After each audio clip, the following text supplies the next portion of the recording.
Salut à tous et bienvenue sur votre chaîne Info du Barça. Voici une toute nouvelle vidéo dans laquelle nous allons parler de les dernières infos du Barça. Voici les grands points que nous allons développer. Premièrement, Oriol Romeu déjà sur le départ. Ensuite, Ansu Fati donne sa priorité à un retour. Et la conférence de presse de Xavi avant le déplacement au Shakhtar, et d'autres informations concernant le FC Barcelone. Je vous explique tous dans quelques secondes. Donc, restez jusqu'à la fin de la vidéo pour ne rien manquer. Mais avant tout, abonne-toi si c'est la toute première fois que tu nous suis sur cette chaîne, et activez la notification afin d'être à la une de toutes nos vidéos d'actualité comme celle-ci, donc n'hésite pas à lâcher un gros pouce bleu et quitter votre commentaire. Si c'est fait les amis, on y va. Oriol Romeu déjà sur le départ. Oriol Romeu, arrivé au FC Barcelone cet été pour renforcer le milieu de terrain suite au départ de Sergio Busquets, n'a pas réussi à convaincre en Catalogne.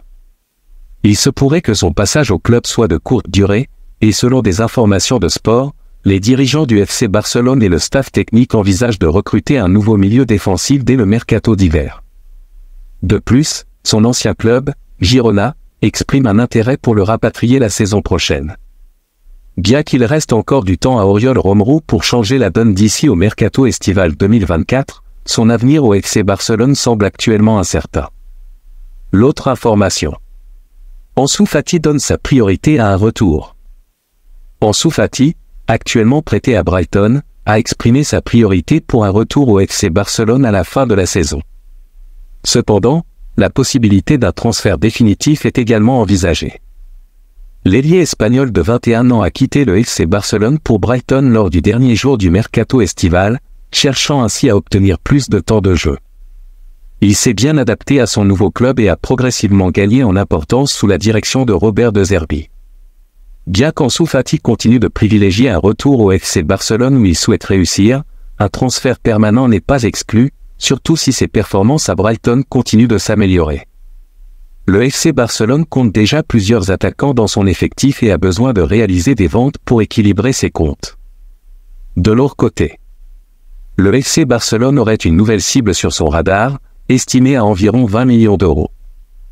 Le club catalan est actif sur le marché des transferts, cherchant à renforcer son attaque, d'autant plus avec des incertitudes concernant la date d'arrivée de Vitor Roque, récemment recruté.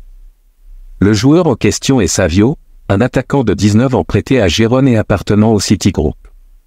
Selon les informations de Goal Brazil, le Barça serait disposé à débourser 20 millions d'euros pour s'attacher les services de ce jeune joueur, qui a déjà marqué 4 buts et délivré 4 passes décisives en 13 matchs toutes compétitions confondues. La décision finale dépendra des dirigeants catalans, tout en tenant compte des contraintes du fair play financier de la Liga. L'évolution de cette affaire sera à suivre. Plus loin.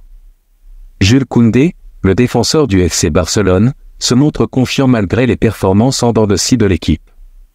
Il reconnaît que le Barça a des domaines à améliorer, mais il n'est pas alarmé par les critiques sur le style de jeu de l'équipe. Selon Koundé, le vestiaire est conscient des choses à améliorer, mais il est convaincu que l'équipe est sur la bonne voie. Il souligne que, parfois, il y a des matchs où l'équipe ne joue pas bien, mais l'essentiel est de gagner les 3 points. Il fait écho aux commentaires du président du club, Joan Laporta, en disant que parfois, il y a des matchs où l'équipe ne joue pas bien, mais elle parvient quand même à obtenir la victoire. Koundé insiste sur le fait qu'il est heureux de jouer en tant que défenseur central, même si la concurrence s'intensifie. Il mentionne également sa récente blessure, expliquant qu'il se sentait mieux et plus fort malgré un délai de retour prévu. En fin de compte, il est optimiste quant à l'avenir de l'équipe et à sa propre contribution en tant que défenseur central. L'autre information. La conférence de presse de Xavi avant le déplacement au Shakhtar. Lors de sa conférence de presse avant le déplacement du FC Barcelone pour affronter le Shakhtar Donetsk en Ligue des Champions, Xavi s'est montré confiant et a répondu aux questions des journalistes. Il a évoqué l'importance de la rotation pour préserver les joueurs, ainsi que le bilan de son mandat en tant qu'entraîneur du Barça. Xavi a souligné que son équipe avait atteint les objectifs qu'elle s'était fixés jusqu'à présent, notamment en remportant la Liga et la Supercoupe d'Espagne. Il a noté que la première moitié de la saison avait été difficile en termes de nombre de joueurs disponibles et de classement, mais que l'équipe avait réussi à se redresser. Il a également exprimé sa confiance dans l'amélioration du jeu de l'équipe au fur et à mesure de la saison. Cependant, Xavi a admis qu'il restait encore du chemin à parcourir pour que l'équipe retrouve l'excellence dans son jeu. Il a précisé que c'était l'objectif qu'il poursuivait actuellement. En fin de compte, il semble que Xavi soit satisfait des progrès réalisés jusqu'à présent, tout en reconnaissant qu'il y a encore des défis à relever. Plus loin. Almani prêt à faire un sale coup au Blaugrana. Mathieu Almani, ancien directeur sportif du FC Barcelone, envisage sérieusement de rejoindre l'Atlético Madrid, où il pourrait occuper un poste similaire à celui qu'il avait au Barça. Bien que rien ne soit encore finalisé, il aurait déjà rencontré les dirigeants de l'Atlético. Cette décision pourrait avoir des conséquences pour le Barça, notamment en ce qui concerne le recrutement de Joao Félix, puisqu'Almani était en poste lors de l'arrivée de plusieurs joueurs majeurs au club catalan lors de l'été 2022. L'affaire reste à suivre pour voir si Almani prendra effectivement un poste à l'Atlético Madrid et comment cela pourrait affecter les relations entre les deux clubs. Merci de l'avoir suivi, n'oubliez pas de s'abonner et d'activer la notification pour ne pas rater aucune de nos prochaines vidéos et quittez votre like pour plus d'encouragement. Merci, à bientôt.